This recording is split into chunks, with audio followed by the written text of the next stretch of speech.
ગમે તેવી અવનવી લક્ઝરીનો ફેસ આવે અને જાય, પણ ગ્રીનરીથી ચડિયાતી લક્ઝરી ના કદી થઈ છે કે ના થશે. આ જ વિચારને અમલમાં મૂકીને લાડાણી ગ્રુપના દરેક પ્રોજેક્ટનું પ્લાનિંગ થતું આવ્યું છે. અમારા ઓલમોસ્ટ દરેક પ્રોજેક્ટના માત્ર નામમાં જ નહીં, પણ પ્લાનિંગમાં, તેના એક્ઝિક્યુશનમાં પણ ગ્રીનરીની પ્રેઝન્સ રહે તેની ખાતરી રાખીએ છીએ. આપણે જાણીએ છીએ બધાએ કે જીવન જીવવા માટે કેટલું અગત્યનું છે હાર્ટનું ઇમ્પોર્ટન્સ. એવી જ રીતે દુનિયાને જીવાડવા માટે ગાર્ડનનું એટલું જ ઇમ્પોર્ટન્સ છે. 2011-12થી ગાર્ડન સિટીનો પ્રોજેક્ટની અંદર ત્યારથી આપણે વિચારવા માંડ્યા, જે સાઇટ સિલેક્શન કર્યું હોય એની અંદર ઈચ એન્ડ એવરી ડાયરેક્શનથી ગાર્ડનનો મેક્સિમમ વ્યૂ આવે એવા ટાઈપનું આપણે પ્લાનિંગ લઈએ છીએ. લાડાણી ગ્રુપ ક્વોલિટી કન્સ્ટ્રક્શન અને ડ્યુરેબિલિટીમાં જેટલું બિલીવ કરે છે એટલું જ ઇમ્પોર્ટન્સ ઇનફેક્ટ અમે ગ્રીનરીને આપી છે.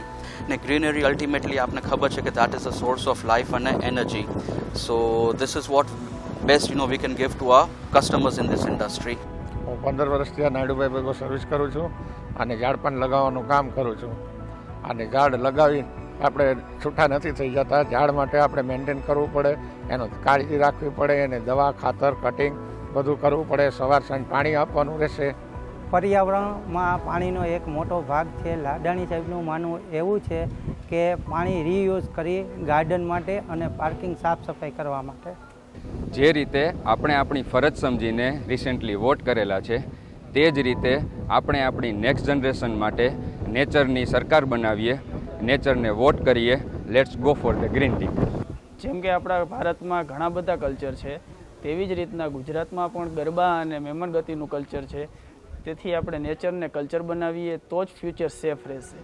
અત્યારના સોશિયલ મીડિયાના જમાનામાં આપણને કોઈ પણ પોસ્ટ મળતી હોય છે તો એને આપણે લાઈક કરતા હોઈએ છીએ અને શેર પણ કરતા હોઈએ છીએ. આ નેચર એક એવી વસ્તુ છે, એને માત્ર લાઈક કરવાથી નહીં ચાલે, પણ એમને વધુ ને વધુ આપણે શેર કરીએ. Let's go for green tick. અત્યારની નહીં, બધી જનરેશન જ્યારે પ્લાન્ટેશનને પ્રમોટ કરશે ત્યારે જ નેશનને અને વર્લ્ડને સાચો બેનિફિટ મળશે. આજના ટાઈમમાં જેનઝીઝ અને મિલેનિયલ્સને વેરિફિકેશન માટે ખૂબ જ ઇમ્પોર્ટન્ટ હોય છે. એન્ડ સોશિયલ મીડિયામાં દરેક વ્યક્તિને બ્લુ ટિક મેળવવું એ ખૂબ જ મહત્ત્વ ધરાવતું હોય છે.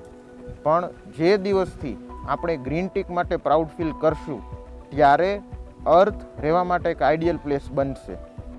જો તમે ગ્રીનરીને કન્ઝર્વ કરવા માટે વિચારતા હો, જો તમે વોટરને કન્ઝર્વ કરવા માટે વિચારતા હો અને પોલ્યુશનનું સોલ્યુશન વિશે તમને થોડું પણ કન્સર્ન હોય તો તમે ગ્રીન ટિકથી વેરીફાઈડ છો. જેમ આપણી પાસે ક્યુઝિન્સના ડિફરન્ટ ઓપ્શન્સ હોય છે, ટ્રાન્સપોર્ટેશન અને ક્લોધિંગના અલ્ટરનેટિવ્સ હોય છે, આપણી પાસે રહેવા માટે ફક્ત એક જ ઓપ્શન છે, જે છે earth. So handle the earth with care because it's the only one we have. On this Environment Day, let's pledge to conserve nature and greenery wholesomely.